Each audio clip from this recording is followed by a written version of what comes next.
अच्छा, हम लोगों ने अभी तक कुछ रेशियोज पढ़ लिए थे, प्रॉफिटेबिलिटी रेशियोज के हम कैटेगरी निपटा चुके हैं। अब हमारा टारगेट ये है कि हम अपने रेशियोज के एरिया को थोड़ा सा और आगे बढ़ाते चले जाएंगे और बाकी जो कैटेगरीज आपके पास मौजूद हैं हम उनको कवर करेंगे।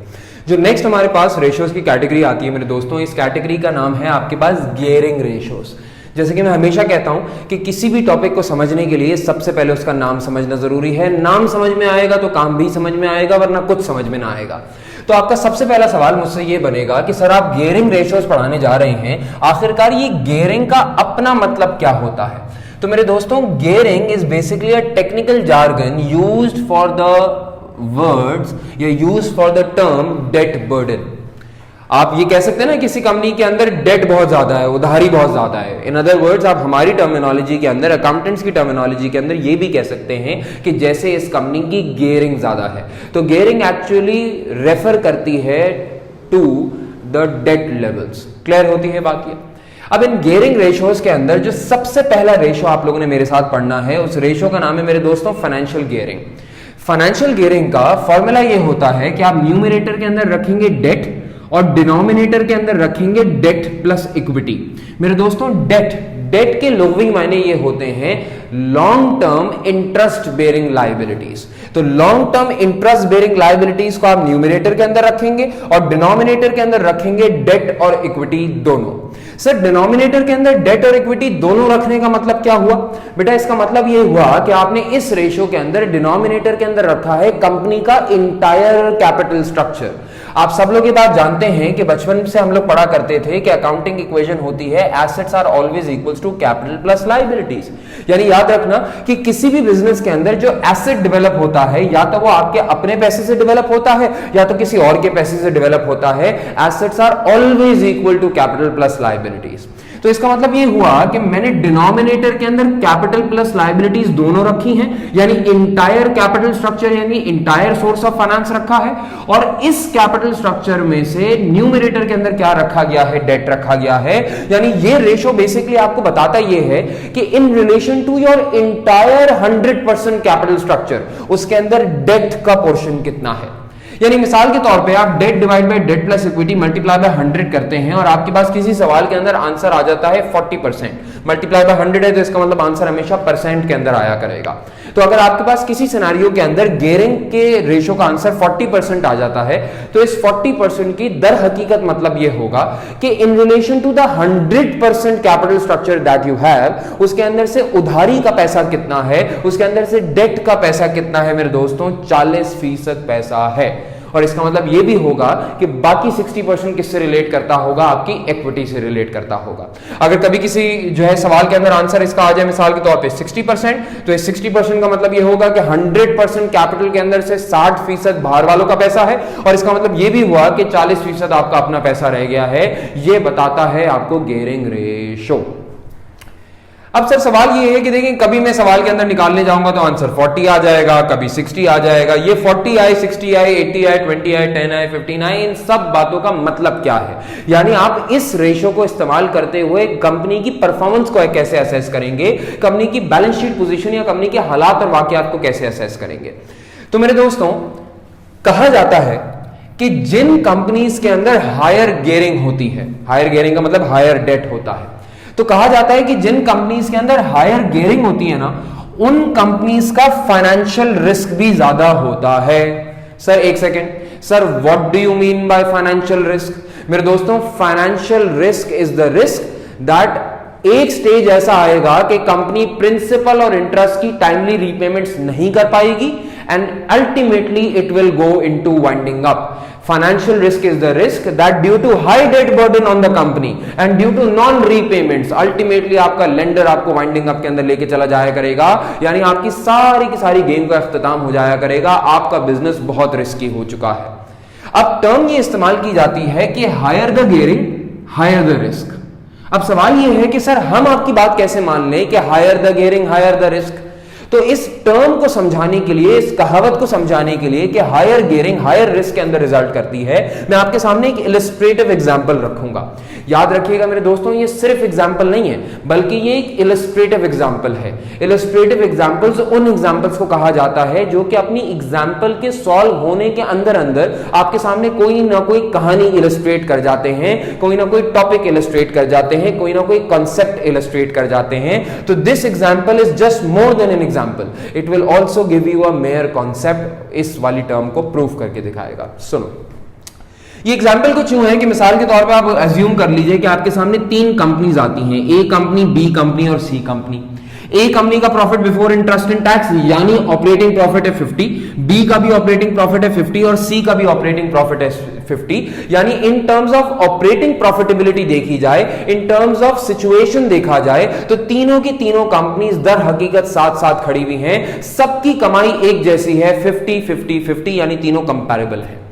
अच्छा, इस 50-50 के ऑपरेटिंग प्रॉफिट के अगेंस्ट अगर हम तीनों कंपनीज का कैपिटल स्ट्रक्चर देखें, तो ए कंपनी ऐसी कंपनी है जिसके पास टोटल कैपिटल स्ट्रक्चर 1000 का है, लेकिन इस टोटल 1000 के कैपिटल स्ट्रक्चर के अंदर से $100 का 10% बैंक लोन लिया गया है और बाकी 900 का क्या लिया गया है मेरे दोस्तों, इक्विटी कैपिटल लिया गया है। यानी अगर मैं सोचूं तो ए कंपनी ऐसी कंपनी है जिसकी 10% गियरिंग है। Debt divide by debt plus equity करोगे तो 100 डिवाइड बाय 1000 करोगे तो परसेंटेज कितनी आ जाएगी तुम्हारे पास, 10%। अच्छा, इसके बरक्स बी कंपनी, याद है ना, बी कंपनी की भी मेरे दोस्तों ऑपरेटिंग प्रॉफिटेबिलिटी वही थी जो कि ए कंपनी की थी, लेकिन बी कंपनी का कैपिटल स्ट्रक्चर कुछ यूं है कि इनके पास इक्विटी के अंदर फाइनेंस आया हुआ है 700 का, इनके पास जो बैंक लोन है 10% वाला उसकी वैल्यू बनती है कुछ 300, यानी ऐसे समझ लीजिए कि इनका गियरिंग रेशो कितना बनता होगा, 30% का। अगर इसके बरक्स आप सी कंपनी को जाके देखें तो सी कंपनी का भी एग्जैक्ट वही ऑपरेटिंग प्रॉफिटेबिलिटी थी, लेकिन इसने 3 जगहों से फाइनेंस इकट्ठा किया हुआ है। इसके पास $300 के बराबर एक 10% बैंक लोन है, इसके पास $100 के बराबर मेरे दोस्तों 6% डिबेंचर्स हैं, यानी $400 का कंप्लीट पैसा कहां से आया है, डेट की सोर्सेस से आया है, और बाकी मेरे दोस्तों इसका पैसा कहां से है, $600 का इसके पास ऑर्डिनरी इक्विटी का पैसा है। यानी अगर इसकी गियरिंग कैलकुलेट करें तो लगभग 40% के करीब गियरिंग आती होगी। ओवरऑल प्रॉफिटेबिलिटी सबकी सेम है और ओवरऑल कैपिटल स्ट्रक्चर तीनों का सेम है, लेकिन तीनों में फर्क क्या है, गियरिंग लेवल्स का फर्क है। क्लियर होती है ये बात? अब सुनो, अब अगर मैं इसके सॉल्यूशन की तरफ जाऊं, मैं आपके सामने एक सिनेरियो बना रहा हूं, प्लीज जरा मेरी बात पे गौर कीजिएगा। अगर मिसाल के तौर पे हम इसका सॉल्यूशन करने जाते हैं, तीनों कंपनीज हमारे पास हैं, तो जरा देखो हो क्या रहा है। कहने से तीनों कंपनीज की ऑपरेटिंग प्रॉफिटेबिलिटी 50, 50 और 50 है।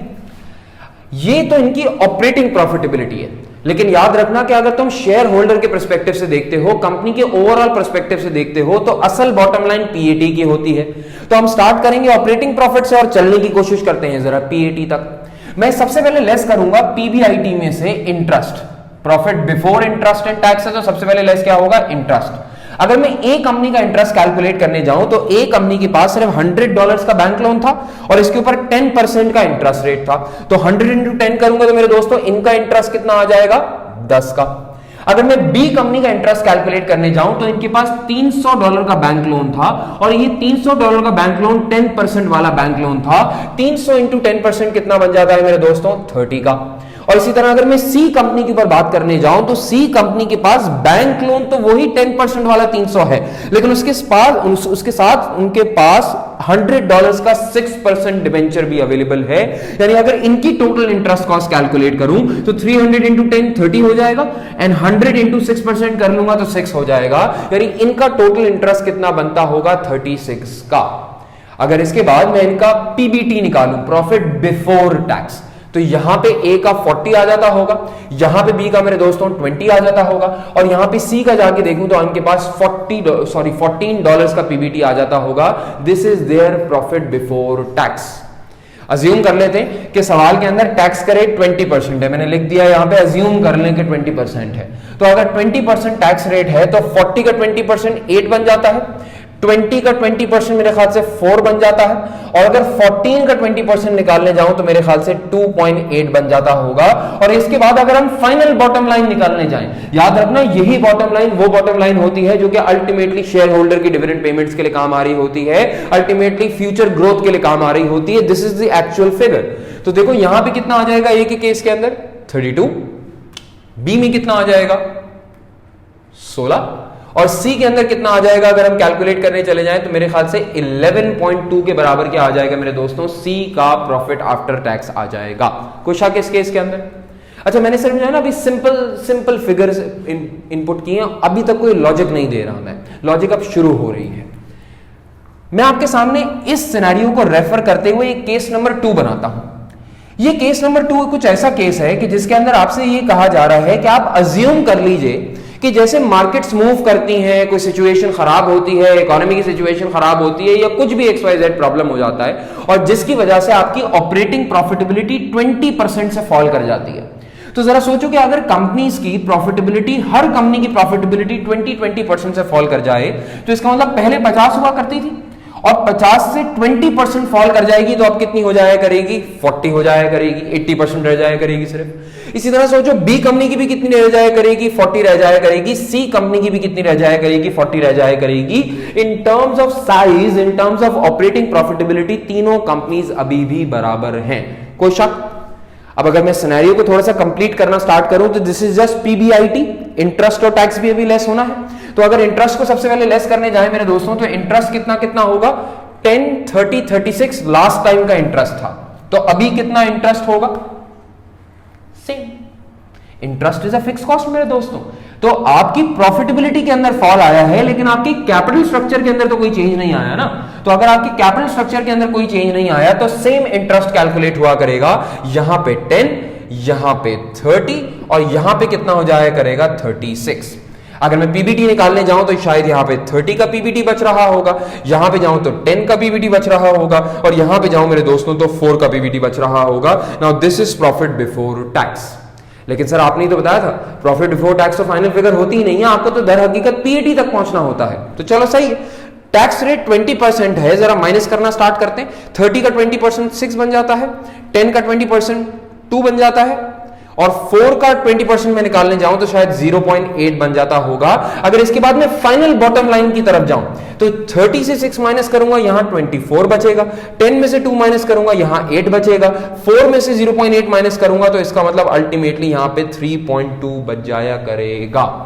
कोई शक?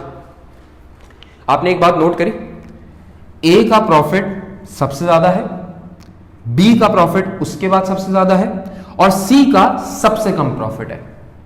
तो सर इसमें क्या खास बात है? पहले भी ऐसे ही था, ए का सबसे ज्यादा प्रॉफिट था, बी का उसके बाद सबसे कम प्रॉफिट था, सी का उसके बाद सबसे कम प्रॉफिट था। तो ये तो वही सिनेरियो चल रहा है जो कि आज से पहले चल रहा था। हाँ, लॉजिकल बात है। अगर ए की पहले सबसे ज्यादा प्रॉफिटेबिलिटी थी तो गिराव के बाद भी ए की सबसे ज्यादा प्रॉफिटेबिलिटी रहेगी।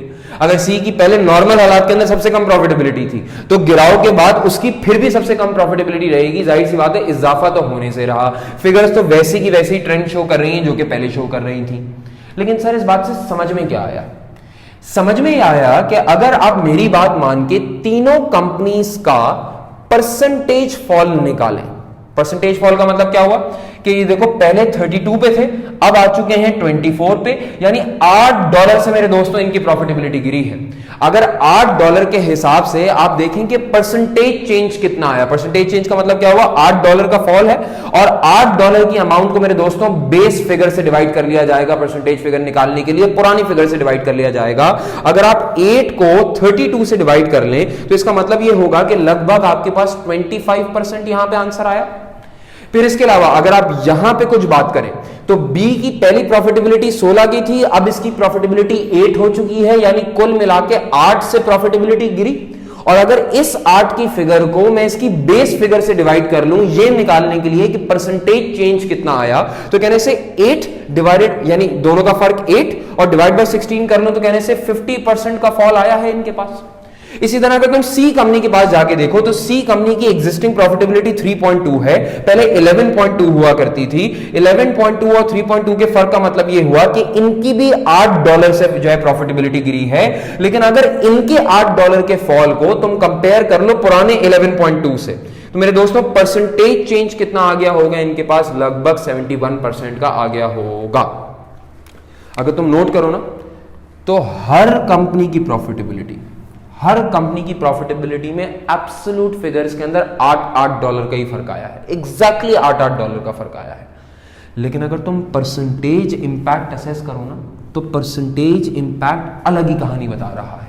यानी कैसे अलग कहानी बता रहा है? अगर आप ए कंपनी की केस के अंदर देखें तो ए कंपनी की केस के अंदर जब 20% से ऑपरेटिंग प्रॉफिट फॉल करते हैं तो इनकी बॉटम लाइन 25% से फॉल करती है। अगर बी कंपनी की केस में याद रखना, बी कंपनी की कंपैरेटिवली हायर गियरिंग थी as compare to A company, तो जिस कंपनी की ज्यादा गियरिंग है तो जब इसका ऑपरेटिंग प्रॉफिट 20% से फॉल करता है तो इसकी बॉटम लाइन 50% से फॉल कर जाती है, क्योंकि फिक्स कॉस्ट इंटरेस्ट की वहीं खड़ी रह जाती है। फिक्स कॉस्ट का बर्डन आपकी सारी की सारी प्रॉफिटेबिलिटी के हालात और वाकयात खराब कर देता है। इनको 50% का बॉटम लाइन का इंपैक्ट बर्दाश्त करना पड़ता है।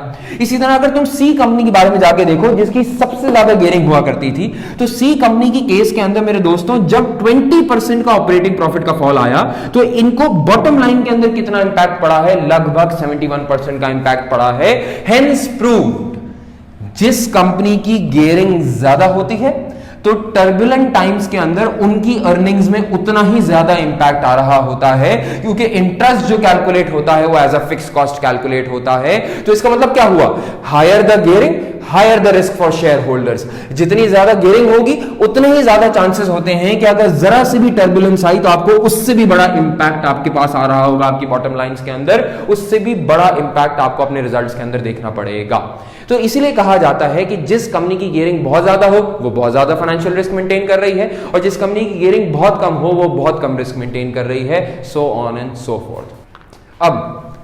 अब अक्सर ये होता है कि जैसे ही मैं अपना ये फर्स्ट पार्ट वाला लेक्चर देता हूं तो इस लेक्चर के बाद अक्सर लोग अपने दिमाग के अंदर ये फीड कर लेते हैं, यानी ये बिल्कुल इम्प्रिंट कर लेते हैं कि सर इसका मतलब जिस कंपनी की ज्यादा गियरिंग होगी वो ज्यादा रिस्की कंपनी है, वो बुरी कंपनी है, और जिस कंपनी की कम गियरिंग होगी वो कम बुरी कंपनी है, यानी उसके अंदर इतना रिस्क नजर नहीं आता। जैसे कि मैं आपसे एक सवाल पूछता हूं, लेट सपोज आपके सामने एक क्वेश्चन आता है और उस क्वेश्चन के अंदर दो कंपनीज है, एक ए कंपनी है और एक बी कंपनी है। ए कंपनी की मिसाल के तौर पे लेट सपोज 60% गियरिंग है और बी कंपनी की मिसाल के तौर पे 5% गियरिंग है। अगर आपसे ये कोई भी पूछे कि बताएं कौन सी कंपनी ज्यादा बेहतर कंपनी है, तो आप में से बेशतर लोग फौरन छूटते ही ये बोला करेंगे कि सर बी कंपनी ज्यादा बेहतर कंपनी है, इसकी सिर्फ 5% गियरिंग है, हालांकि ए कंपनी की क्या है 60% तक की गियरिंग है, यानी इक्विटी कम है, इनका डेट ज्यादा है।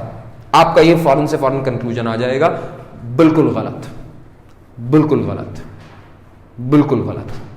याद रखना, मैं हमेशा लोगों से इख्तिलाफ करता हूं कि लोग समझो बेटा गियरिंग का रेशो आपको सिर्फ और सिर्फ यह बताता है कि कंपनी के अंदर डेट मौजूद है या मौजूद नहीं है, या अगर मौजूद है तो 10% है या 30% है या 40% है। गियरिंग का रेशो आपको सिर्फ इस बात की निशानदेही देता है कि कहीं ना कहीं कंपनी के अंदर फाइनेंशियल रिस्क मौजूद है। लेकिन याद रखना मेरे दोस्तों, गियरिंग का रेशो ये कभी भी कंक्लूड नहीं करता कि क्या ये वाला गियरिंग का रेशो या ये वाला गियरिंग का लेवल एक्सेप्टेबल है या एक्सेप्टेबल नहीं है। ऐसा भी हो सकता है कि किसी कंपनी की 60% गियरिंग हो फिर भी वो अच्छी कंपनी हो, और ऐसा भी हो सकता है कि किसी कंपनी की 5% गियरिंग हो फिर भी वो बहुत बुरी कंपनी हो। सर कैसे पता लगता है कि कब गियरिंग अच्छी है या कब गियरिंग बुरी है? तो मेरे दोस्तों उसके लिए आपको हमेशा कैलकुलेट करना पड़ता है इंटरेस्ट कवर का रेशो। इंटरेस्ट कवर का रेशो एक ऐसा रेशो होता है जो कि बेसिकली आपको एक्सेप्टेबिलिटी बताता है गियरिंग लेवल्स की, यानी इंटरेस्ट कवर के रेशो निकालने के बाद ही ये कंक्लूड किया जा सकता है कि क्या 60% वाला आंसर सही है या 5% वाला आंसर सही है। इसके अलावा दुनिया को कोई भी मायका लाल ये कंक्लूड नहीं कर सकता कि इन इटसेल्फ गियरिंग अच्छी है या बुरी है। इंटरेस्ट कवर बेसिकली है क्या मेरे दोस्तों? इंटरेस्ट कवर कैलकुलेट करने का तरीकेकार ये होता है कि आप न्यूमरेटर के अंदर रखते हैं profit before interest and tax और डिनोमिनेटर के अंदर रखते हैं इंटरेस्ट। क्या मतलब? भाई मिसाल के तौर पे आपका profit before interest and tax है 10,000 का और आपके इंटरेस्ट एक्सपेंस की अमाउंट बनती है 2000, तो अगर 10,000 को 2000 से डिवाइड करोगे तो आंसर 5 आ जाया करेगा। और इसको यूं लिखा जाता है मेरे दोस्तों कि आप अपने इंटरेस्ट कवर का आंसर लिखते हो टाइम्स के अंदर, यानी आपका आंसर हुआ करेगा 5 टाइम्स। सर इस 5 टाइम्स के मायने क्या है, मतलब क्या है? बेटा इस 5 टाइम्स का मतलब यह है कि company same level of profits के अंदर सेम लेवल ऑफ इंटरेस्ट 5 मर्तबा पे कर सकती है। अगर इस इंटरेस्ट कवर का आंसर मिसाल के तौर पे 10 टाइम्स आ जाता, तो इस 10 टाइम्स का मतलब क्या होता कि सेम प्रॉफिट के अंदर कंपनी सेम इंटरेस्ट 10 मर्तबा तक बर्दाश्त कर सकती है। यानी अगर प्रॉफिट के अंदर थोड़ा बहुत उतार चढ़ाव आ भी जाए तो कंपनी को खास कोई रिस्क नहीं आने वाला। कंपनी सेम इंटरेस्ट को 10 मर्तबा तक बर्दाश्त करने की हद रखती है। अगर मिसाल के तौर पे किसी कंपनी का interest cover let suppose 1 time आ जाए, तो 1 टाइम का मतलब क्या होगा कि इतना ही प्रॉफिट कमाते हैं कि एक बार इंटरेस्ट पे किया जा सकता है। यानी अगर किसी अनहोनी वाकये की वजह से आपके प्रॉफिट के अंदर जरा सा भी फॉल आया तो 1 टाइम का रेशियो आपको यह बता रहा होगा कि इतनी रिस्क पे कंपनी बैठी हुई है कि जरा सा प्रॉफिटेबिलिटी के अंदर फॉल आपको इस काबिल नहीं छोड़ेगा कि आप अपना इंटरेस्ट भी पे ऑफ कर सकें। यानी छोटा आंसर ज्यादा रिस्क बताता है और बड़ा आंसर आपको हमेशा ज्यादा लेवरेज बताता है, ज्यादा अच्छाई बताता है। मिसाल के तौर पे आपके सामने 2 कंपनीज थी ना, 60% और 5% वाली। अगर मिसाल के तौर पे मैं आपको बोलूं रॉ पूछूं बताओ कौन सी कंपनी अच्छी है, तो शायद तुम कह रहे थे ये वाली कंपनी अच्छी है, लेकिन नहीं। अगर मिसाल के तौर पे सिनेरियो कुछ यूं हो कि आपने इंटरेस्ट कवर कैलकुलेट किया और ए कंपनी का इंटरेस्ट कवर आ जाता है लेट अस सपोज 20 टाइम्स का, और बी कंपनी जिसकी सिर्फ 5% गियरिंग है इसका इंटरेस्ट कवर आ जाता है 1 टाइम का, तो which company is a better company? Now A company is a better company, B company 5% gearing पे, 5% गियरिंग और कुछ भी नहीं, लेकिन फिर भी ये वाहियात कंपनी है क्योंकि इसका गियरिंग का लेवल जो भी लेवल है वो इतना भी नहीं है कि वो सेम प्रॉफिट के अंदर सेम इंटरेस्ट मल्टीपल टाइम्स बर्दाश्त कर सके। जरा सा ऑपरेटिंग प्रॉफिट गिरा और ये कंपनी आउट हो जाया करेगी, ये वाइंडिंग अप के अंदर चले जाया करेंगे। नाउ दिस 5% वाली company is a bad company as compare to A के पास 60% गियरिंग है, लेकिन क्योंकि इसका इंटरेस्ट कवर 20 टाइम्स है यानी इतना बड़ा प्रॉफिट कमाते हैं कि सेम सूद को 20 मरतबा भी पे कर दे तो मसला नहीं होगा, तो ये company is a safe company. बल्कि मैं एक बात बताऊं, ये कंपनी सेफ कंपनी नहीं है, ये कंपनी बेहतरीन कंपनी है, ये कंपनी सबसे अच्छी कंपनी है। क्यों? ये 60% दूसरों का पैसा लेके काम करती है। देखो बेटा, बिजनेस करने का चार्म तो तभी है जब आप अपना पैसा लगा के बिजनेस कर लें, तो इसमें कौन सी बड़ी बात होती है। अगर किसी और के पैसे के ऊपर बेटा बिजनेस करने को मिल जाए तो ये असल अनोखा काम होता है, ये असल मजेदार काम होता है। तो आप यकीन जानो कि ए कंपनी ज्यादा बेहतर कंपनी हुआ करेगी as compare to B company. आप जब अपने एग्जाम के अंदर जाएं तो अक्सर ऐसा होता है आपके एग्जाम के अंदर कि एग्जामिनर आपसे सिर्फ बोलता है कि भाई गियरिंग रेशियो निकाल के दे दो, और हमारे स्टूडेंट क्या करते हैं कि भाई गियरिंग रेशियो निकालते हैं और जहां बड़ा आंसर आया, देखिए हम लोग बजात में, मेरा अपना मानना है, हम बजाते खुद क्योंकि एक मुसलमान कौम है तो हमें ये डेट, ये सूद वाली चीजें ना बड़ी बुरी लगती हैं। तो जहां हम कभी किसी क्वेश्चन के अंदर 60%, 70%, 50% गियरिंग देखते हैं, वहीं बड़ी बड़ी बड़ी बड़ी हदीसें लिखना शुरू कर देते हैं कि भाई ये घटिया कंपनी है, 50% गियरिंग, 60% गियरिंग, तो अब हम मर जाएंगे, बर्बाद हो जाएंगे, सूद का काम करते हैं, अल्लाह पूछेगा, पता नहीं क्या क्या लिखना स्टार्ट कर देते हैं। हालांकि सच बात यह है कि सिर्फ गियरिंग रेशियो के ऊपर कभी भी आंसर कंक्लूड नहीं किया जा सकता। आप हमेशा ये करना एग्जाम के अंदर कि इवन एग्जामिनर अगर सिर्फ गियरिंग रेशियो भी मांगे तो आप खुद से जाके इंटरेस्ट कवर कैलकुलेट करना, अगर हो सकता हो, फिर इंटरेस्ट कवर कैलकुलेट करने के बाद गियरिंग को इंटरेस्ट कवर के साथ रखने के बाद फिर जाके कंक्लूड करना कि क्या इनके डेट लेवल्स एक्सेप्टेबल लेवल के ऊपर हैं या नहीं है। अगर इंटरेस्ट कवर ज्यादा आ रहा है तो इसका मतलब एक्सेप्टेबल लेवल ऑफ गियरिंग है, अगर इंटरेस्ट कवर कम आ रहा है तो इसका मतलब अनएक्सेप्टेबल लेवल ऑफ जो है गियरिंग है, चाहे वो 5% ही क्यों ना हो, वो अनएक्सेप्टेबल लेवल है। आप इस तरीके से जाके गियरिंग पे कंक्लूड किया करेंगे। क्लियर होती है बात आप लोगों के लिए? चलें अब हम बाकी रेशियोज की तरफ बढ़ते हैं। अभी हमारे पास 2 टाइप की कैटेगरीज रेशियोज की आने वाली हैं, एक का नाम लिक्विडिटी रेशियोज है और फिर हम उसकी बात करेंगे वर्किंग कैपिटल रेशियोज। प्लीज जरा मेरी बात को गौर से सुनिएगा। अगर हम सबसे पहले चलें लिक्विडिटी रेशियोज की तरफ, तो देखिए लिक्विडिटी रेशियो, सबसे पहले टॉपिक का नाम समझना जरूरी है कि सर आखिरकार लिक्विडिटी का मतलब क्या है। तो देखिए लिक्विडिटी एक ऐसी टर्म है जिससे मुराद ये है कि कोई भी चीज विच एनी सब्सटेंस जो अपनी जगह खुद बना ले। जैसे पानी होता है ना, तो पानी को लिक्विड हम क्यों कहते हैं? क्योंकि वो अपनी जगह खुद बना लेता है, वो सारी चीज को स्मूथन अप कर देता है। तो इसी तरह लिक्विडिटी रेशियोज का मतलब ये है कि कंपनी के पास दर हकीकत क्या एबिलिटी मौजूद है कि वो अपनी क्विकली क्या पे कर सके, अपनी करंट लायबिलिटीज को पे कर सके। यानी ऐसे समझ लो कि liquidity refers to sufficiency of cash. क्या कंपनी के पास इतना लिक्विड, इतना समझ लो, इतना स्मूथ करंट एसेट, इतना स्मूथ कैश अवेलेबल है कि जब उसकी करंट लायबिलिटीज ड्यू हुआ करती होंगी तो उसको राइट टाइम पे कर दिया करता होगा। यानी शॉर्ट टर्म के अंदर कंपनी के अंदर कोई प्रॉब्लम नहीं आने वाली। इस बात की असेसमेंट को क्या कहा जाता है मेरे दोस्तों? लिक्विडिटी। तो लिक्विडिटी का मतलब क्या हुआ? कैश की सफिशिएंसी। अब लिक्विडिटी रेशियोज के अंदर हम लोग दो टाइप के रेशियोज पढ़ते हैं, जिनके अंदर से सबसे पहला रेशियो जो हमारे पास है उस रेशियो का नाम क्या होता है मेरे दोस्तों? Current ratio. करंट रेशियो का फॉर्मूला यह होता है कि न्यूमरेटर में आप एसेट्स रखते हैं और लायबिलिटीज रखते हैं डिनोमिनेटर के अंदर। और क्योंकि रेशियो का नाम करंट है तो समझ लो कि इसकी कैटेगरीज भी क्या है? करंट है। यानी न्यूमरेटर के अंदर करंट एसेट्स आ जाया करते हैं और डिनोमिनेटर के अंदर करंट लायबिलिटीज आ जाया करती हैं। फॉर एग्जाम्पल के मिसाल के तौर पे आप एक सवाल सॉल्व करते हैं, उस सवाल के अंदर करंट एसेट्स 10,000 के हैं और current liabilities let us suppose 5,000 की हैं। तो जब आप 10,000 डिवाइड बाय 5,000 करेंगे तो इसका आंसर आ जाएगा 2। लेकिन करंट रेशियो का आंसर कुछ इस तरीके से लिखा जाता है कि what ever your answer is 2.2, 2.3, 4.4, what ever your answer is, आप उसके आगे लगा देते हैं रेशो 1। इस रेशो 1 का मतलब क्या होता है कि लेट सपोज कि अगर किसी कंपनी का आंसर 2:1 आ रहा है, यानी 2:1 आ रहा है, तो इस 2 रेशो का मतलब यह हुआ कि $1 की करंट लायबिलिटीज पे करने के लिए कंपनी के पास $2 के करंट एसेट्स मौजूद हैं।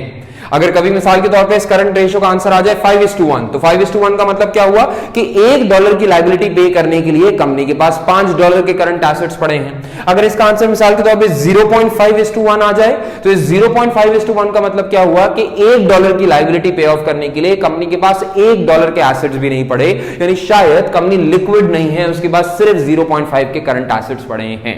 यानी करंट एसेट्स और करंट लायबिलिटीज के कॉम्बिनेशन को क्या कहा जाता है मेरे दोस्तों? करंट रेशियो कहा जाता है। अब सर सवाल, ये जो करंट रेशियो होता है इसका आंसर ज्यादा होना अच्छा है या कम होना अच्छा है? देखो मेरे दोस्तों याद रखना कि जो आइडियल रेशियो है current ratio, that is somewhere around 1.5:2, although it depends on the company, it depends on the industry averages, it depends on your competitor. वैसे तो ये आपके हालात और वाकयात के ऊपर डिपेंड करेगा कि आपका करंट रेशियो कितना एक्सेप्टेबल है, लेकिन नॉर्मली एकेडमिक सोर्सेज के अंदर ये माना जाता है कि यार अगर 1.5 से 2 के दरमियान हो तो इसका मतलब है कि हेल्दी एक लिक्विड कंपनी है। एक एग्जाम पॉइंट ऑफ व्यू से 1.5 से 2 आप एक्सेप्टेबल लेवल मान सकते हैं। याद रखिएगा, अगर कभी भी किसी भी कंपनी का काफी लो करंट रेशियो आ रहा है, यानी मिसाल के तौर पे एक कंपनी है जिसका करंट रेशियो आता है 0.8:1, तो अगर किसी कंपनी का लो करंट रेशियो है तो लो करंट रेशियो का मतलब क्या होता है कि वो कंपनी उतनी ही ज्यादा रिस्की है अपने क्रेडिटर्स के लिए।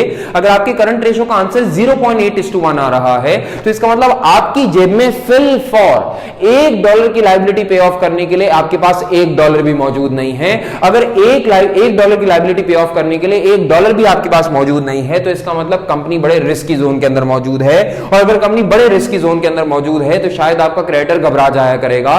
अगर आपका क्रेडिटर घबरा जाया करेगा तो शायद वो चाहे तो आपको क्रेडिटर वॉलंटरी वाइंडिंग अप के अंदर लेके जा सकता है, यानी कंपनी का दर हकीकत इख्तिताम हो सकता है। ये एक रिस्की कंपनी कहलाएगी।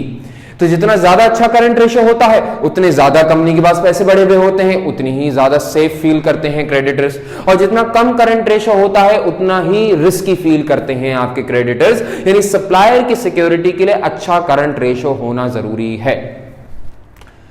सर मैं एक सवाल सॉल्व कर रहा था या कर रही थी या व्हाटएवर, और उस केस के अंदर हमारे पास करंट रेशियो का आंसर आ गया 15:1। $1 की लायबिलिटी पे ऑफ करने के लिए कंपनी के पास $15 के करंट एसेट्स पड़े हैं। क्या ये अच्छी कंपनी है या बुरी कंपनी है? आप आंसर देखेंगे और आप फौरन से बोलेंगे कि सर इससे अच्छी कंपनी तो कोई हो ही नहीं सकती है। $1 की लायबिलिटी पे ऑफ करने के लिए $15 के करंट एसेट्स मेंटेन किए हुए हैं। This is an absolutely safe company. No मेरे दोस्तों, ऐसा नहीं है। मेरे दोस्तों याद रखना, अगर कभी भी किसी भी कंपनी का करंट रेशो बहुत ज्यादा आ जाता है, इंडस्ट्री एवरेजेस से बहुत ज्यादा आ जाता है, कॉम्पिटिटर कंपनी से बहुत ज्यादा आ जाता है, उसकी पास्ट ईयर से बहुत ज्यादा आ जाता है, तो यकीन जानो कि वैसे तो करंट रेशो जितना ज्यादा हो उतनी अच्छी बात होती है, लेकिन अगर फैसले 15:1 तक पहुंच चुके हो तो यह गलत परफॉर्मेंस इंडिकेटर है। क्यों? क्योंकि मेरे दोस्तों देखो, याद रखना, there is always a trade off between profitability and liquidity. Profitability कमाने के लिए नॉन करंट एसेट्स के अंदर इन्वेस्ट करना जरूरी है, करंट एसेट्स के अंदर इन्वेस्ट करना जरूरी नहीं है। अगर किसी कंपनी के पास 15:1 का करंट रेशो आ रहा है तो इसका मतलब क्या है कि ये कंपनी एक रिस्क अवर्स कंपनी है, ये कंपनी ओवर लिक्विडिटी फोकस्ड है, बहुत सारा पैसा अपनी जेब में लेके घूमती है, इस पैसे को कहीं जाके इन्वेस्ट नहीं करती, ना इससे प्लांट खरीदती, ना मशीनरी खरीदती, ना इक्विपमेंट खरीदती, ना इसमें इन्वेस्टमेंट प्रॉपर्टी खरीदती, कुछ भी नहीं खरीदती। तो अगर कंपनी सारे के सारे पैसे अपने जेब में रख के घुमा करेगी तो बेटा उससे कोई खड़े खड़े प्रॉफिट नहीं आने वाला, बल्कि पैसे को जेब में रखने की एक कॉस्ट है, अपॉर्चुनिटी कॉस्ट।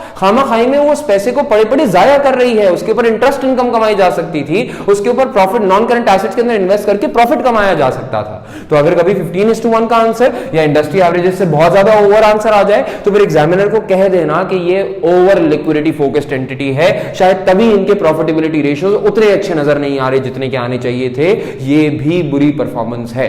क्लियर होती है बात ये?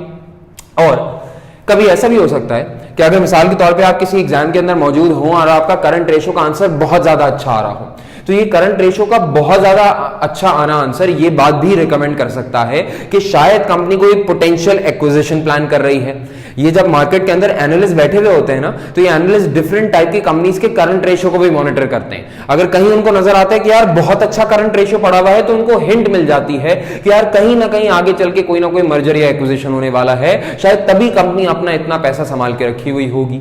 कभी करंट रेशो अगर इस वजह से भी ज्यादा हो सकता है कि मिसाल के तौर पर अभी अभी आपने किसी कंपनी को बेच दिया था, आपने कोई अपना बहुत बड़ा नॉन करंट एसेट का डिस्पोजल कर दिया था, कोई डिवीजन बेच दिया था, तो उसकी सेल प्रोसीड आई है आपके पास एंड देयरफॉर आपके पास बहुत बड़ा कैश एंड कैश इक्विवेलेंट मौजूद है। अगर ऐसे हालात के अंदर कि आपके पास लिक्विडिटी रेशो अच्छा आ रहा हो तो बात अलग है, वरना अदरवाइज बहुत हाई लिक्विडिटी रेशो का मतलब यह है कि प्रॉफिटेबिलिटी का इख्तिताम हो गया। क्लियर होती है बाकी? इस करंट रेशो के अलावा मेरे दोस्तों आपके पास एक और टाइप का रेशो होता है, जिस टाइप के रेशो का नाम होता है एसिड टेस्ट रेशो, यानी तेजाबी रेशो, या इसको कभी कभार आप लोग जानते हैं क्विक रेशो के नाम से। क्विक रेशो का फॉर्मूला कुछ यूं होता है कि वैसे तो फॉर्मूला पूरा वही है, लेकिन इस बार क्या होगा कि आप न्यूमरेटर में करंट एसेट्स के अंदर से इन्वेंट्री माइनस कर दिया करेंगे और फिर डिनोमिनेटर के अंदर रखा करेंगे करंट लायबिलिटी को। यानी जरा गौर करो इस बार हो क्या रहा है। इस बार हो ये रहा है मेरे दोस्तों कि मैंने अपने करंट एसेट्स के अंदर से इन्वेंट्री को निकाल दिया। देखो 3 मेजर टाइप के करंट एसेट्स होते हैं, इन्वेंट्री होता है, रिसीवेबल होता है और कैश होता है। अगर इन्वेंट्री, रिसीवेबल और कैश के अंदर से मैंने इन्वेंट्री को गायब कर दिया तो इसका मतलब मेरे पास रह गया होगा रिसीवेबल और कैश।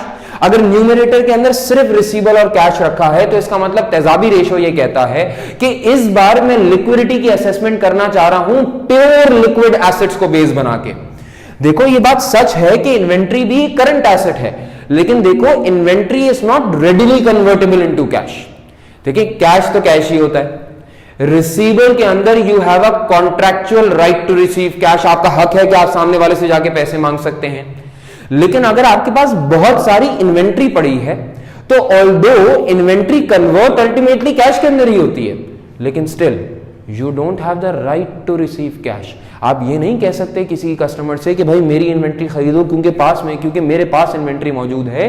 इन्वेंट्री अगर बिकी तो कैश आता है, अगर नहीं बिकी तो कैश नहीं भी आता, यानी इन्वेंट्री प्योरली लिक्विड नहीं होती। हाँ करंट एसेट होती है तो आज नहीं तो कल बिक के कैश लाई देती है, लेकिन ये प्योरली लिक्विड नहीं होती है। तो जब हम क्विक रेशो के अंदर असेसमेंट करने जा रहे होते हैं तो कहा जाता है कि quick ratio is a strict measure towards liquidity. क्यों स्ट्रिक्ट मेजर टुवर्ड्स लिक्विडिटी है? क्योंकि ये न्यूमरेटर के अंदर सिर्फ प्योर लिक्विड एसेट्स को रख के असेसमेंट करता है कि क्या कंपनी प्योर लिक्विड एसेट्स की बेस पे अपनी करंट लायबिलिटीज को पे ऑफ कर सकती है या नहीं पे कर सकती है, इसलिए इसको स्ट्रिक्ट मेजर कहते हैं। ये बात याद रखिएगा कि ये एसिड टेस्ट रेशो या क्विक रेशो आप हर सवाल के अंदर अप्लाई नहीं कर सकते। ये सिर्फ और सिर्फ उन कंपनीज के अंदर, उन इंडस्ट्रीज के अंदर अप्लाई होता है जिन कंपनीज के पास स्लो मूविंग इन्वेंट्री हो। स्लो मूविंग इन्वेंट्री का मतलब क्या होता है? ये उन कंपनीज, उन इंडस्ट्रीज की कहानी है जहां पे उनकी इन्वेंट्री का सेल रोजमर्रा की बेसिस पे नहीं हो रहा होता, बल्कि वक्तन फवक्तन उनकी सेल्स हो रही होती है, यानी रुक रुक के सेल हो रही होती है। जैसे प्रॉपर्टी बिजनेस कह लीजिए, हर रोज तो घर नहीं बिका करते हैं। आप कार्स का बिजनेस कह लीजिए, अब हर रोज वो गाड़ियां नहीं बिका करती हैं। ऐसे लातादाद बिजनेसेस हुआ करेंगे जिनकी दर हकीकत स्लो मूविंग इन्वेंट्री होती है। अगर आपकी इन्वेंट्री स्लो मूविंग है, रुक रुक के बिकती है, तो इसका मतलब वो प्योरली लिक्विड नहीं है। आपकी असेसमेंट कोई एक रेशियो की बेस पे हो सकती है, लेकिन अगर मिसाल के तौर पे आप यही रेशियो किसी सुपरमार्केट के ऊपर जाके अप्लाई कर दें, तो भाई सुपरमार्केट के पास कैश तो होता ही नहीं, क्योंकि उनका सारा का सारा पैसा उनकी हाई बल्क इन्वेंट्री के अंदर फंसा हुआ होता है। सुपरमार्केट के अंदर रिसीवेबल भी नहीं होता, थोड़ा बहुत कैश होगा, रिसीवेबल होता ही नहीं है, और आपने उनके करंट एसेट्स के अंदर से इन्वेंट्री को भी माइनस कर दिया। तो अगर ऐसी कंपनी से, ऐसी सुपरमार्केट के ऊपर से जाके तुम सारी की सारी inventory which is major asset, अगर इसको निकालने के बाद इनके ऊपर रेशियो कैलकुलेट करोगे, तो फिर तो ज्यादती है उनके साथ। उनका इन्वेंट्री फास्ट मूविंग इन्वेंट्री होती है, वो फास्ट मूविंग कंज्यूमर गुड्स वाली इंडस्ट्रीज कहलाती हैं। उनकी जल्दी जल्दी इन्वेंट्री बिकती रहती है। They are as good as cash. Clear? तो सुपरमार्केट्स के ऊपर ये रेशियो मत अप्लाई करना, लेकिन स्लो मूविंग इन्वेंट्री जिन इंडस्ट्रीज के अंदर होती हैं उनके ऊपर ये वाला रेशियो जाके अप्लाई कर देना। सही होती है बात? अच्छा देखो, ये बात क्लियर है कि एसेट टेस्ट रेशियो या क्विक रेशियो का आंसर जनरली करंट रेशियो के आंसर से कम ही आएगा। कहा जाता है कि अगर क्विक रेशियो का आंसर 0.8:1.2 के दरमियान कहीं कहीं हो तो ये एक्सेप्टेबल लेवल है। वैसे तो इंडस्ट्री के ऊपर डिपेंड करेगा, लेकिन एकेडमिकली आप कह सकते हैं कि अगर यहीं कहीं बीच में आ रहा है तो ये एक्सेप्टेबल लेवल कहलाएंगे। सर, मैं एक सवाल सॉल्व करने गया, उस सवाल के अंदर मिसाल के तौर पे एक कंपनी का करंट रेशियो 2:1 आ रहा था, लेकिन जब उसका एसेट टेस्ट रेशियो निकाला तो उसका 0.8:1 आंसर आ रहा था। याद रखिएगा, अगर बहुत ज्यादा गैप है आपके करंट रेशियो और क्विक रेशियो के दरमियान, अगर बहुत ज्यादा गैप है आपके करंट रेशियो और क्विक रेशियो के दरमियान, तो इसका मतलब क्या है कि आपके पास high pile up of inventory है। देखो ना, करंट रेशियो और क्विक रेशियो के अंदर फर्क होता ही सिर्फ इन्वेंट्री का है। तो अगर क्विक रेशियो बहुत कम है as compare to current ratio, तो इसका मतलब आपके करंट रेशियो के अंदर ज्यादा से ज्यादा इन्वेंट्री का इंपैक्ट मौजूद था, high pile up of inventory है।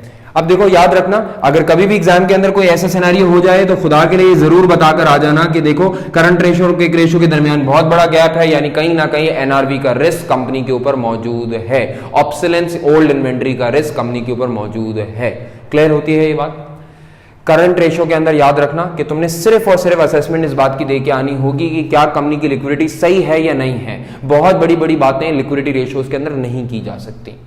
अगर इसके बाद मेरे दोस्तों चलना स्टार्ट करें, तो अब हम जिन रेशियोज की बात करने जा रहे हैं, इन रेशियोज का नाम है working capital ratios. As the name goes, working capital का मतलब यह होता है, working capital is always equals to current assets minus current liabilities. यानी जब हम वर्किंग कैपिटल रेशियोज की बात करते हैं तो वर्किंग कैपिटल रेशियोज के अंदर हम बेसिकली असेसमेंट चेक कर रहे होते हैं करंट एसेट्स और करंट लायबिलिटीज की, कंपनी की क्या परफॉर्मेंस है करंट एसेट्स और करंट लायबिलिटीज के तनाजों में। वर्किंग कैपिटल रेशियोज के अंदर आपके पास प्राइमरीली 3 टाइप के रेशियोज आते हैं। एक इन्वेंट्री डेज होगा, एक आपके पास रिसीवेबल डेज होगा, एंड फाइनली आपके पास पेबल डेज होगा, और उसके बाद कहीं इन सब का कंक्लूजन कैश ऑपरेटिंग साइकिल के ऊपर निकलेगा। तो प्लीज मेरी बात को गौर से सुनिएगा, आसान सी बात है, फौरन के फौरन समझ में आएगी।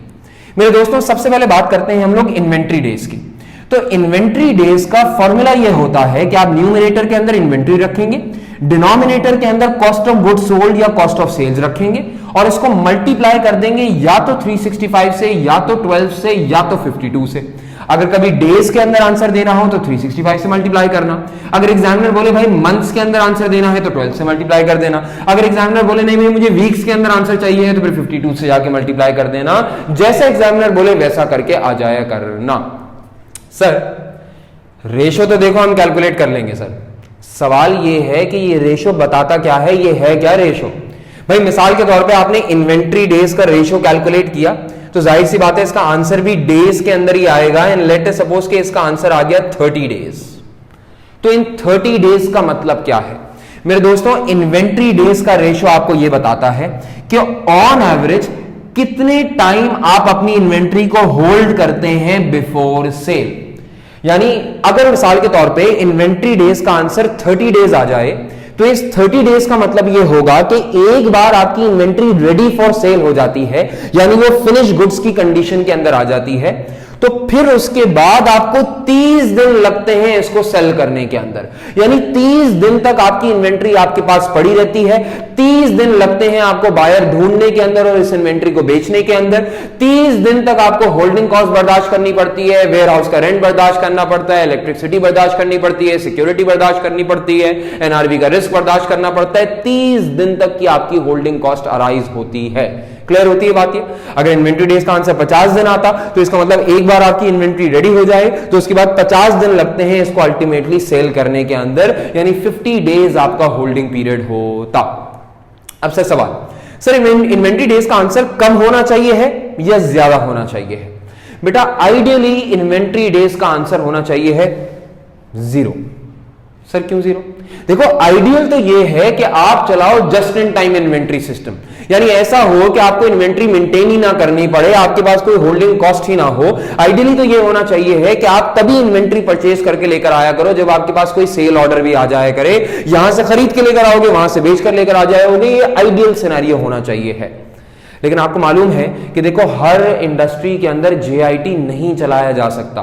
अगर आप टेक्सटाइल इंडस्ट्री की बात करेंगे तो टेक्सटाइल इंडस्ट्री के अंदर कॉटन पूरे साल में एक बार उग के मिलती है, तो अगर फार्मर पूरे साल में एक बार कॉटन बेच रहा है तो आपको भी पूरे साल की कॉटन एक साथ ही खरीदनी पड़ेगी, यानी इन्वेंट्री को होल्ड करना लाजिम है। इसी तरह अगर आप फूड इंडस्ट्री की बात करें, रेस्टोरेंट्स की बात करें, तो रेस्टोरेंट्स को चिकन की, मीट की, डिफरेंट वेजिटेबल्स की इन्वेंट्री रखना जरूरी होती है, क्योंकि ऐसा नहीं हो सकता कि किसी रेस्टोरेंट के पास एक कस्टमर जाए और जैसी कस्टमर उनको ऑर्डर प्लेस करे तो आप मुर्गी खरीदने चले जाया करें। इट इज ऑलमोस्ट इंपॉसिबल कि वहां पे जेआईटी चलाया जा सके। तो ideally inventory days should B 0, हो नहीं सकते। तो अगर हो नहीं सकते तो इसका मतलब क्या हुआ कि लोअर द बेटर, जितना कम हो सके इन्वेंट्री डेज उतनी ही अच्छी बात है। अगर आपका इन्वेंट्री डेज कम है तो इसका मतलब आप जल्दी जल्दी सेल कर दिया करते हैं, आपको कम दिन के लिए अपने पास इन्वेंट्री को होल्ड करना पड़ता है और अल्टीमेटली आप कस्टमर को उसकी चीज ट्रांसफर कर देते हैं। Now this is an ideal scenario. Clear होती है बात ये मेरे दोस्तों? इसके बाद आपके पास एक और रेशो होता है जिसका नाम क्या है? Receivable days. रिसीवेबल डेज का फॉर्मूला यह होता है कि आप न्यूमरेटर में रिसीवेबल रखेंगे, डिनोमिनेटर में क्रेडिट सेल्स रखेंगे। अगेन अगर डेज के अंदर आंसर निकालना हो तो मल्टीप्लाई बाय 365, मंथ्स के अंदर आंसर निकालना हो तो मल्टीप्लाई बाय 12 और अगर वीक्स के अंदर आंसर निकालना हो तो मल्टीप्लाई बाय 52। सर सवाल यह है कि ये रिसीवेबल डेज का रेशो बताता क्या है? मेरे दोस्तों लेट अस सपोज कि आपने रिसीवेबल डेज कैलकुलेट किया और रिसीवेबल डेज का आंसर आ गया 30 डेज। तो मेरे दोस्तों इस 30 डेज का मतलब क्या है? इस 30 डेज का मतलब यह है कि ऑन एवरेज आपको 30 दिन लगते हैं अपने कस्टमर से कैश को रिकवर करने के अंदर। यानी जरा लॉजिकली सोचो कि अगर आपका रिसीवेबल डेज 30 डेज आ रहा है तो इसका क्या मतलब हुआ? देखो जब तुम्हारा इन्वेंट्री डेज 30 था ना तो इसका मतलब क्या था?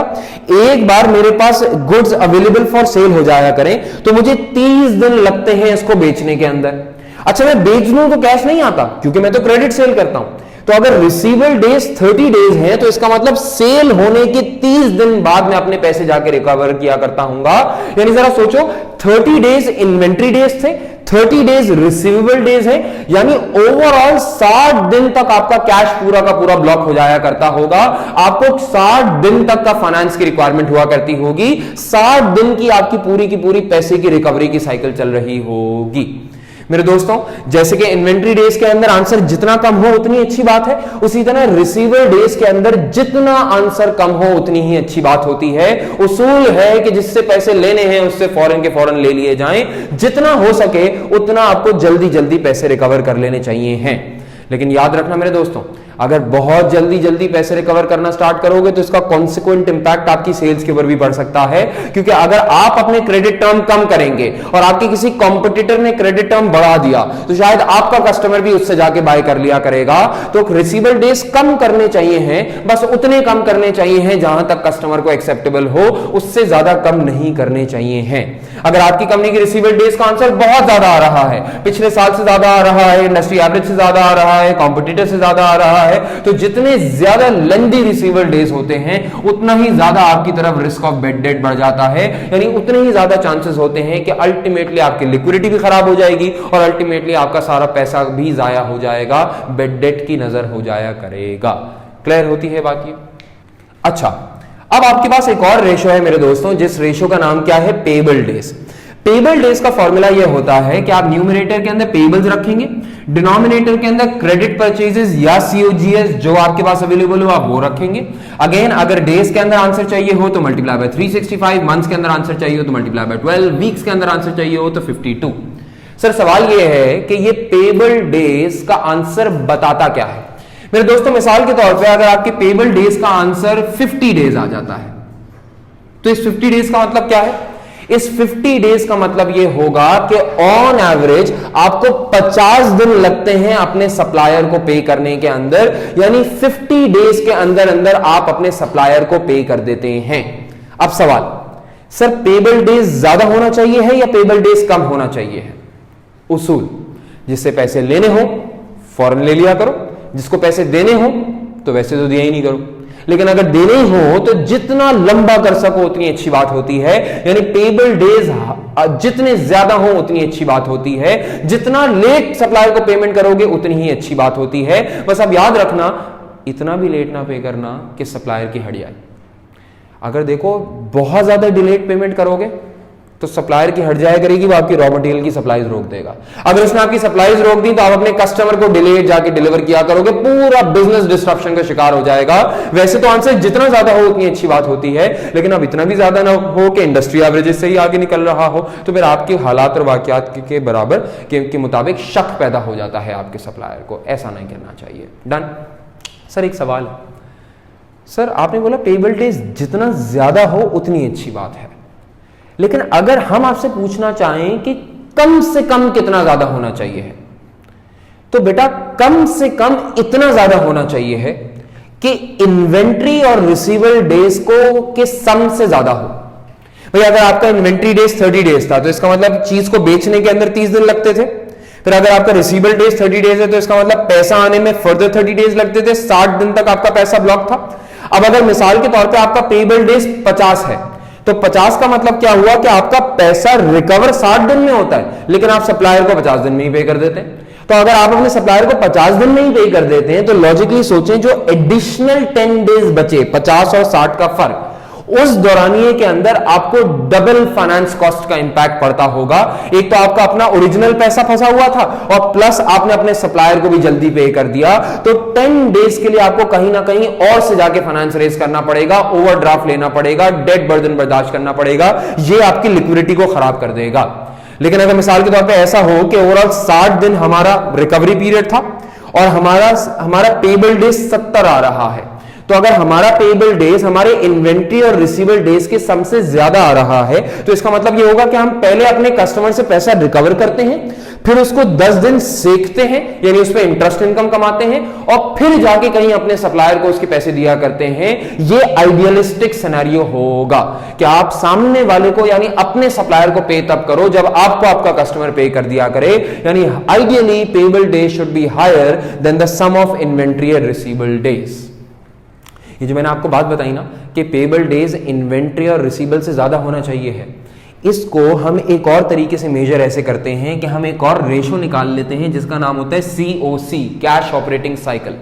कैश ऑपरेटिंग साइकिल निकालने का फॉर्मूला क्या होता है कि आप इन्वेंट्री डेज उठाते हो, उसमें रिसीवेबल डेज ऐड कर देते हो और पेबल डेज माइनस कर देते हो। जब आप ये फॉर्मूला चलाते हो तो आपके पास या तो पॉजिटिव आंसर आता है या तो नेगेटिव आंसर आता है। याद रखना, अगर पॉजिटिव आंसर हो तो नेगेटिव बात है, अगर नेगेटिव आंसर हो तो पॉजिटिव बात है। सर क्या मतलब? भाई देखो, अगर आपका आंसर नेगेटिव आ रहा है तो देखो नेगेटिव आंसर कब आता है? जब आपकी माइनस होने वाली चीज ज्यादा हो, यानी आपके पेबल डेज ज्यादा हो और इन्वेंट्री और रिसीवेबल डेज कम हो। तो अगर आपके पेबल डेज ज्यादा हैं और इन्वेंट्री और रिसीवेबल डेज कम हैं तो इसका मतलब यह होता है कि आपके पैसे जल्दी रिकवर होते हैं लेकिन आप सप्लायर को डिलेड पेमेंट करते हो। तो आंसर आएगा नेगेटिव लेकिन ये दिखाएगा पॉजिटिव रिजल्ट। और इसी तरह अगर पॉजिटिव रिजल्ट आ रहा है तो देखो पॉजिटिव रिजल्ट कैसे आ रहा है? पॉजिटिव आंसर तब आएगा जब माइनस होने वाली चीज छोटी हो। अगर माइनस होने वाली चीज छोटी होगी तो लॉजिकली सोचो, इसका मतलब ये हुआ कि ये इन्वेंट्री और रिसीवेबल डेज बड़ी फिगर्स हैं, माइनस होने वाली चीज छोटी फिगर है, तभी आंसर जो है पॉजिटिव आ रहा है। अगर पेबल डेज कम है इन्वेंट्री और रिसीवेबल डेज के सम से तो इसका मतलब ये हुआ कि आप अपने पैसे रिकवर बाद में करते हो, पैसे पे पहले कर दिया करते हो। तो इसका मतलब पॉजिटिव आंसर एक्चुअली क्या दिखा रहा होगा? आपको नेगेटिव रिजल्ट दिखा रहा रहा होगा। अब जहां किसी एग्जाम के अंदर इन्वेंट्री, रिसीवेबल और पेबल डेज निकालने को कह दिया जाए तो अच्छा ये होगा कि वहीं के वहीं आप कैश ऑपरेटिंग साइकिल निकाल लिया करें और कंक्लूजन इसके तौर पे पेश कर दिया करें। आपके सवाल का जवाब और बेहतरीन हो जाया करेगा और सिंप्लीफाइड हो जाया करेगा। क्लियर होती है बात ये? तो विद दिस हमारे लिक्विडिटी रेशियोज और वर्किंग कैपिटल रेशियोज भी खत्म हो गए। अब एक कैटेगरी मौजूद है इन्वेस्टर रेशियोज की, उसको भी कर लेंगे तो बात सारी की सारी खत्म हो जाया करेगी। डन है? चले जी, अब हमारे पास फाइनल कैटेगरी रेशियोज के अंदर मौजूद है जिस कैटेगरी का नाम इन्वेस्टर रेशियोज है। ये इन्वेस्टर रेशियोज की कैटेगरी बड़ी ही आसान कैटेगरी है, लेकिन अगर गौर से सुनो तो बहुत काम आ जाया करेगी। देखिए, इन्वेस्टर रेशियोज के अंदर सबसे पहले आपको अपना जहन क्लियर करना जरूरी है। जब आप लोग इन्वेस्टर रेशियोज जब इन्वेस्टर रेशियोज यूज कर रहे होते हैं तो आप लोग कंपनी की परफॉर्मेंस को असेस नहीं कर रहे। आप ऐसे ना समझें कि आप कंपनी की किसी रिस्क इंपैक्ट को असेस कर रहे हैं, कंपनी की शॉर्ट टर्म या लॉन्ग टर्म इंपैक्ट को असेस कर रहे हैं, बल्कि इन्वेस्टर रेशियोज के अंदर you need to become a share holder yourself. You have to come into the share holder shoes और फिर शेयर होल्डर की जहनियत से देखना होगा कि क्या कंपनी ने अच्छा फायदा पहुंचाया शेयर होल्डर को या बुरा फायदा पहुंचाया शेयर होल्डर को। बस शेयर होल्डर के फायदे या नुकसान की असेसमेंट होने वाली है। क्लियर होती है बात ये? अब जब इन्वेस्टर रेशियोज की बात हम लोग करने जाते हैं तो जो सबसे पहला रेशियो हमारे पास इन्वेस्टर रेशियोज के अंदर आएगा उस रेशियो का नाम है मेरे दोस्तों अर्निंग्स पर शेयर, ईपीएस। इसी ईपीएस के रेशियो के ऊपर एक पूरा का पूरा अकाउंटिंग स्टैंडर्ड भी बनाया गया है मेरे दोस्तों, जो आप लोग के कोर्स में भी हुआ करता है, जिसका नाम होता है IAS 33। अभी स्टैंडर्ड से रिलेटेड बात तो नहीं करने जा रहे, लेकिन फिर भी कम से कम रेशियो को समझना आपके लिए बहुत जरूरी है। अब सर सवाल ये है कि अर्निंग्स पर शेयर यानी ईपीएस का रेशियो कैलकुलेट कैसे होता है? कैलकुलेट करने का तरीकेकार कुछ यूं है कि आप न्यूमरेटर में रखते हैं प्रॉफिट आफ्टर टैक्स। देखें, प्रॉफिट आफ्टर टैक्स का मतलब यह है कि आप अपनी इनकम स्टेटमेंट की बॉटम लाइन रख रहे हैं, और बॉटम लाइन का मतलब यह हुआ कि आप final figure of income statement रख रहे हैं। ये फाइनल कमाई की फिगर है, इसमें से सारे के सारे खर्चे एक्सक्लूड हो चुके हैं, डेट होल्डर के पैसा भी एक्सक्लूड हो चुका है, टैक्स वालों का पैसा भी एक्सक्लूड हो चुका है। This is after everything else. तो अगर पीएटी की फिगर फाइनल फिगर होती है तो इसका मतलब ये खालिसतन कंपनी की वो कमाई है जो कि खालिसतन किसको जानी है? सिर्फ और सिर्फ शेयर होल्डर्स को डिस्ट्रीब्यूट होनी है। तो फिर देखो फॉर्मूला ने क्या किया, फॉर्मूला ने शेयर होल्डर्स का प्रॉफिट आफ्टर टैक्स उठाया और उसमें से सबसे पहले फारिग कर दिया प्रेफरेंस डिविडेंड देके प्रेफरेंस शेयर होल्डर्स को। इसका मतलब यह हुआ कि न्यूमरेटर के अंदर खालिसतन वो रेजिडुअल प्रॉफिट रखा जाता है जो सिर्फ और सिर्फ ऑर्डिनरी शेयर होल्डर को डिस्ट्रीब्यूट किया जा सकता है, यानी ऑर्डिनरी शेयर होल्डर का पैसा न्यूमरेटर के अंदर है। ऑर्डिनरी शेयर होल्डर का पैसा न्यूमरेटर के अंदर, और डिनोमिनेटर के अंदर देखो हम रखते क्या है? नंबर ऑफ ऑर्डिनरी शेयर रखते हैं, यानी ऑर्डिनरी शेयर्स को डिनोमिनेटर के अंदर रखते हैं। मिसाल के तौर पे आपके न्यूमरेटर का मतलब पीएटी माइनस प्रेफरेंस डिविडेंड, जिसको कभी कभार एग्जामिनर डायरेक्टली अर्निंग्स के नाम से भी जानता है। मिसाल के तौर पे आपकी कंपनी की अर्निंग्स लेटर सपोज $10,000 की हैं और आपके पास मिसाल के तौर पे number of ordinary shares 20,000 shares हैं, तो जब आप 10,000 को 20,000 शेयर से डिवाइड करेंगे तो आंसर 0.5 आएगा और इसको बोला जाएगा कि 0.5 पर शेयर का आंसर है। Sir what do you mean by 0.5 पर शेयर का आंसर? बेटा 0.5 पर शेयर का आंसर आपको यह बता रहा है कि दिस इज योर अर्निंग्स पर शेयर, यानी कंपनी ने शेयर होल्डर को उसके हर शेयर के ऊपर $0.5 कमा के दिया है। सर ये अर्निंग्स पर शेयर का आंसर ज्यादा होना चाहिए है या कम होना चाहिए है? बेटा शेयर होल्डर की जरियत से सोचो, शेयर होल्डर खुश कब होगा? शेयर होल्डर खुश तब होगा जब आपकी कंपनी का ईपीएस ज्यादा से ज्यादा आता होगा, क्योंकि याद रखना जितना ज्यादा कंपनी कमाएगी उतना ही ज्यादा शेयर होल्डर की पॉकेट्स में भी इजाफा होने के चांसेस होंगे। यानी जरा लॉजिकली सोचो, जितना ज्यादा कंपनी का ईपीएस आएगा तो ज्यादा ईपीएस ये इंडिकेट करता है कि शायद हायर डिविडेंड्स होंगे, तो शेयर होल्डर आपका फौरन जैसे वो कमाई की बढ़ती हुई फिगर देखता है ना पर शेयर, तो अब उसको अंदाजा होना स्टार्ट हो जाता है कि शायद इस बार डिविडेंड भी हमें ज्यादा से ज्यादा का मिला करेगा। उसके लिए खुशी की बात है, या तो उसको हायर अर्निंग्स की वजह से डिविडेंड ज्यादा मिल जाएगा, या फिर शेयर होल्डर को यह बात पता होती है कि देखो अगर कंपनी की कमाइयां बढ़ रही होंगी ना, कंपनी की अर्निंग्स पर शेयर बढ़ रही होगी, तो इसका मतलब हमारा शेयर अब स्टॉक मार्केट के अंदर ज्यादा वैल्यूएबल शेयर होता चला जा रहा होगा। यानी डिविडेंड ना भी मिला तो कम से कम शेयर होल्डर को यह बात मालूम मालूम होती है कि वो शेयर प्राइस के बढ़ने से पैसे कमा लिया करेगा, वो कैपिटल गेन कमा लिया करेगा, यानी ईपीएस का बढ़ना हर तरीके से उसके लिए फायदेमंद बात हुआ करेगी। लेकिन अगर कभी ऐसा हो कि किसी अनहोनी वाकयात की वजह से, कुछ वन ऑफ एक्सपेंडिचर्स की वजह से, कुछ लॉसेस की वजह से, कुछ लॉसेस ऑन डिस्पोजल की वजह से, या इंपेयरमेंट वगैरह की वजह से, या नंबर ऑफ ऑर्डिनरी शेयर्स बढ़ने की वजह से अगर आपकी ईपीएस के अंदर फॉल आया, तो इसका वाइस वर्सा इंडिकेशन चली जाती है फॉरेन के फॉरेन शेयर होल्डर को, और ये उसके लिए बुरी बात हो जाती है। याद रखना, जब भी ईपीएस के ऊपर कमेंट करने जाओगे तो अपने रोस या प्रॉफिटेबिलिटी रेशियोज की कहानी दोबारा रिपीट नहीं कर देना, बस सिर्फ और सिर्फ ये बताना कि शेयर होल्डर के लिए फायदेमंद बात हो रही है या नुकसानदेह बात हो रही है, इससे ज्यादा की बात नहीं की जाती। क्लियर होती है बाकी? पहला रेशियो था अर्निंग्स पर शेयर। दूसरा रेशियो मेरे दोस्तों जो आपके सामने है उसका नाम है डिविडेंड पर शेयर, यानी जिसको प्यार से डीपीएस कहा जाता है। मेरे दोस्तों डीपीएस कुछ ऐसे कैलकुलेट होगा कि न्यूमरेटर के अंदर टोटल डिविडेंड्स रखोगे, ऑर्डिनरी डिविडेंड्स, और डिनोमिनेटर के अंदर नंबर ऑफ ऑर्डिनरी शेयर्स रखोगे। ये डिविडेंड पर शेयर अपने नाम की तरह अपना काम बताता है। डिविडेंड पर शेयर का रेशियो आपको यह बताता है कि जितना जितना कंपनी ने कमाया था उस कमाई के अंदर से उन्होंने डिस्ट्रीब्यूट कितना कर दिया है, यानी कितना डिविडेंड बांट दिया है। यानी मिसाल के तौर पे आप डिविडेंड पर शेयर का आंसर कैलकुलेट करें और इसका आंसर आ जाता है 0.2 पर शेयर, तो ये 0.2 पर शेयर का आंसर आपको ये बता रहा होगा कि 0.5 की कमाई में से कंपनी ने डिस्ट्रीब्यूट कितना कर दिया है, 0.2 डिस्ट्रीब्यूट कर दिया है। यानी इन अदर वर्ड 0.3 उसने फ्यूचर के लिए रिटेन कर लिया है, एक्सपेंशन के लिए रिटेन कर लिया है, फ्यूचर डिविडेंड्स के लिए रिटेन कर लिया है, रिजर्व्स के अंदर रिटेन कर लिया है। शायद इसका यही मतलब होता होगा। जितना ज्यादा डिविडेंड पर शेयर हो वैसे तो शेयर होल्डर उतना ही खुश होगा, लेकिन देखो आप इंडिपेंडेंटली जवाब देना शेयर होल्डर को। अगर कभी आपको किसी सवाल में ऐसा नजर आए कि कंपनी की पुअर लिक्विडिटी है लेकिन कंपनी ने फिर भी डीपीएस हायर दिया, कंपनी की जेब में करंट रेशियो खराब है, पैसे खराब हैं, लेकिन कंपनी ने डिविडेंड पर शेयर बहुत अच्छा बांट दिया है, तो इसका मतलब क्या है कि शेयर होल्डर्स को गुमराह किया जा रहा है, शेयर होल्डर को गलत आईना दिखाया जा रहा है। शेयर होल्डर तो लालची आदमी है, उसकी जेब में जब जब पैसा आया करेगा वो तो प्रिज्यूम कर लिया करेगा कि कंपनी की परफॉर्मेंस अच्छी है, लेकिन अगर पुअर लिक्विडिटी की सूरत में हायर डीपीएस दे दिया तो इसका मतलब वाकई में ऑपरेशंस का गला घोट दिया होगा। बजाय इसके कि लॉन्ग रन के अंदर शेयर होल्डर की वेल्थ मैक्सिमाइज की जाती, उसको शॉर्ट रन में खुश करके ये बताया जा रहा है कि सब सेट है, सब सेट है, सब सेट है, बाकी सब कुछ ना देखो।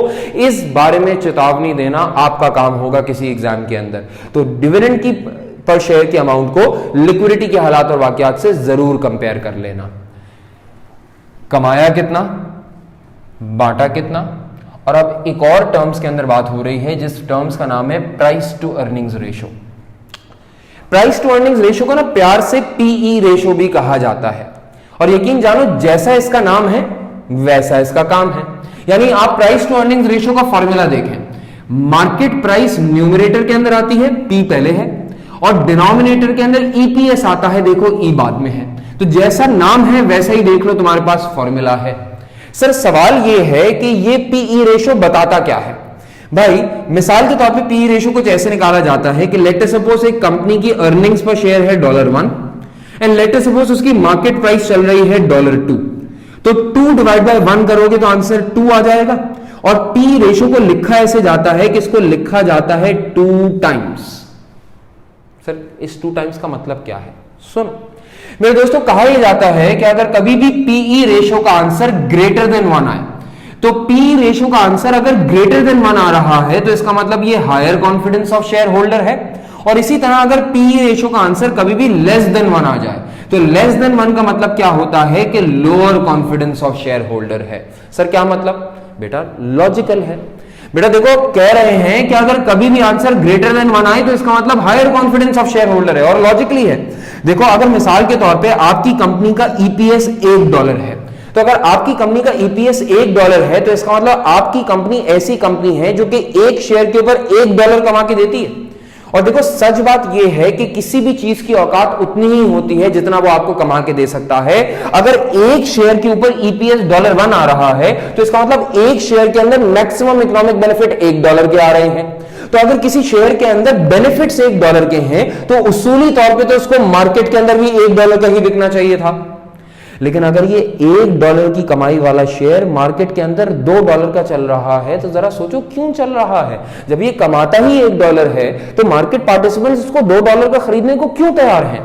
क्योंकि शायद शेयर होल्डर्स के अंदर बहुत हाई कॉन्फिडेंस हुआ करता होगा, वो फ्यूचर के बारे में, कंपनी के फ्यूचर के बारे में बहुत अच्छा सोचा करते होंगे। उनको मालूम होगा कि यार बेशक ये कंपनी आज $1 कमा के दे रही है, लेकिन अगर इस शेयर को $2 के अंदर भी एक्वायर कर लिया जाए ना तो ये हमेशा वारे के अंदर रहेगा। क्योंकि उनको मालूम होगा, उनका अंदाजा होगा, उनकी एक्सपेक्टेशन होगी कि देखो फ्यूचर में कंपनी ने बहुत कमाना है, बहुत कमाना है, बहुत कमाना है, बहुत कमाना है, और जब कंपनी बहुत ज्यादा जाके कमा लिया करेगी तो उस वक्त उसकी शेयर प्राइस बहुत महंगी हुआ करेगी। तो बजाय इसके कि उस वक्त जाके महंगा शेयर खरीदो, आज ये सस्ते में मिल रहा है, आज इस $1 वाली चीज को अगर $2 में भी पा लिया जाए तो बुरा नहीं होगा। यानी उनका हायर कॉन्फिडेंस था मेरे दोस्तों आपकी फ्यूचर अर्निंग्स के बारे में, शायद तभी आंसर 2 टाइम्स का आया है। यानी जरा देखो 2 टाइम्स के रेशियो का मतलब क्या हुआ? 2 टाइम्स का मतलब यह हुआ कि जितनी आपकी अर्निंग्स है उससे डबल आपके शेयर होल्डर का कॉन्फिडेंस है, यानी उससे डबल आपकी मार्केट प्राइस चल रही है। इसके बरक्स देखो, अगर कभी आंसर ऐसा है, मिसाल के तौर पे आपकी मार्केट प्राइस $1 हो और ईपीएस आपका $2 हो, तो आंसर 0.5 आएगा। इस 0.5 टाइम्स के आंसर का मतलब क्या हुआ?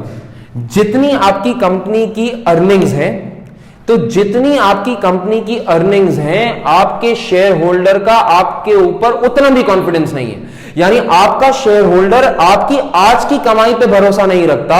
वो ये कह रहा है कि आप, मुझे मालूम है कि अभी $2 कमा रहे हो, लेकिन मालूम है कि ये $2 सिर्फ आज की कमाई है, फ्यूचर में इस कंपनी के साथ कुछ नहीं होने वाला। तो क्योंकि शेयर होल्डर आपके शेयर के बारे में लोअर कॉन्फिडेंस रखता है, तो इसलिए देखो वो $2 की चीज को $2 का भी खरीदने को तैयार नहीं है। वो कह रहा है कि मुझे $2 की चीज अगर $1 की मार्केट प्राइस के ऊपर मिल जाए तो सही है, वरना ये उसके बारे में नहीं आता। हाफ कॉन्फिडेंस, 0.5 टाइम का कॉन्फिडेंस है शेयर होल्डर का। Now this is bad. तो हायर रेशियो आए तो बोलना हायर कॉन्फिडेंस है, लोअर रेशियो आए तो बोल देना लोअर कॉन्फिडेंस है। इससे ज्यादा की बात नहीं की जाती। फाइनल रेशियो मेरे दोस्तों जो आप लोगों के सामने होगा, वो फाइनल रेशियो मेरे दोस्तों आप लोगों के सामने एक ऐसा रेशियो है जिसका नाम डिविडेंड यील्ड है। ये डिविडेंड यील्ड का रेशियो क्या है मेरे दोस्तों? डिविडेंड यील्ड का रेशियो कैलकुलेट ऐसे होता है कि आप न्यूमरेटर के अंदर डिविडेंड रखते हैं, डिनोमिनेटर के अंदर मार्केट प्राइस रखते हैं, और फिर मल्टीप्लाई बाय 100 करके परसेंटेज में आंसर निकाल लेते हैं। सर समझ में ये नहीं आया कि ये डिविडेंड यील्ड के रेशियो का मतलब क्या है। एक्चुअली डिविडेंड यील्ड का रेशियो जो है ना, यील्ड के टर्म्स के अंदर, आउटपुट के टर्म्स के अंदर, रिटर्न्स के टर्म के अंदर, आउटकम के टर्म्स के अंदर बताता है कि डिविडेंड वाइबल है या वाइबल नहीं है। क्या मतलब? भाई मिसाल के तौर पे एक कंपनी है जिसने पहले $0.5 का डिविडेंड दिया था, और उसने वो $0.5 का डिविडेंड तब दिया था जब उनका शेयर चल रहा था मिसाल के तौर पे $2 का। तो जब आपने $0.5 का डिविडेंड दिया था एक $2 के शेयर के ऊपर, तो शेयर होल्डर के लिए इसकी वैल्यू 25% के बराबर तक हुआ करती होगी। यानी आपका शेयर होल्डर ये बोलता होगा कि अगर मैं $2 की इन्वेस्टमेंट एक शेयर पे लगाऊं तो उस $2 की इन्वेस्टमेंट के अंदर से मुझे 0.5 का डिविडेंड मिलता है, यानी 25% तक की रिटर्न पॉसिबल है मेरे लिए। यानी ये डिविडेंड की कीमत उसके लिए 25% है। अगर मिसाल के तौर पे ऐसा हो कि मिसाल के तौर पे उसकी $0.5 का उसने डिविडेंड दिया हो, और मिसाल के तौर पे उसकी शेयर प्राइस चल रही हो $1, तो आप देखिए एब्सोल्यूट टर्म्स के अंदर although same level of dividend दिया गया है, लेकिन फिर भी देखो शेयर होल्डर के लिए ये ज्यादा आउटपुट वाला डिविडेंड हुआ करेगा, ज्यादा फेवरेबल डिविडेंड हुआ करेगा। अब उसकी $1 वाली चीज को उसको 0.5 मिला है, यानी उसके लिए 50% का रिटर्न उसकी इन्वेस्टमेंट के ऊपर। यानी जब उसने मार्केट प्राइस के ऊपर जाकर शेयर खरीदा, $1 का जब उसने जाकर शेयर खरीदा, तो उसको डिविडेंड के फॉर्म में 50% रिटर्न मिल गया था। उसके लिए ज्यादा कीमती बात हुआ करेगी एज कंपेयर टू पहले वाली बात। तो देखो याद रखना, डिविडेंड यील्ड जितना ज्यादा हो उतनी अच्छी बात होती है। जितना ज्यादा होगा तो आप अपने एग्जामिनर को ये समझाएंगे कि अगर डिविडेंड यील्ड का आंसर ज्यादा आ रहा है तो in terms of dividend share holder को ज्यादा वैल्यू का रिटर्न मिला होगा। और दो हो सकता है एब्सोल्यूट टर्म्स के अंदर सेम ही अमाउंट हो, लेकिन इन टर्म्स ऑफ वैल्यू शायद उसको अब ज्यादा खुशी हुई होगी। $2 पे 0.5 मिल जाए एक खुशी है, लेकिन अगर $1 के ऊपर 0.5 मिल जाए तो शायद इसको ज्यादा खुशी हो जाया करेगी। ये वाली बात आपको अपने एग्जामिनर को समझा के आनी पड़ेगी। मेरे दोस्तों, विद दिस आपके सारे के सारे रेशियोज की कैटेगरी कंप्लीट होती है। आपने प्रॉफिटेबिलिटी कर लिया, गियरिंग कर लिया, लिक्विडिटी कर लिया, वर्किंग कैपिटल कर लिया, इन्वेस्टर कर लिया, सारी की सारी कैटेगरी आपकी खत्म होगी। अब आपने एक काम बस ये करना होगा कि आपके पास एक हैंडआउट है जिसके अंदर लिमिटेशंस ऑफ रेशियोज बयान की गई है। इससे पहले कि आप बात को कभी आगे बढ़ाएं, आपने वो लिमिटेशंस ऑफ रेशियोज 4-5 हमको एक बार रीड कर लेना होगा और उसके बाद कहानी को आगे बढ़ाना होगा सवाल की तरफ। इसके बाद आपकी सारी की सारी चीजें यानी कंटेंट वाइज आपकी सारी चीजें खत्म हो जाया करेंगी। क्लियर होती है बात?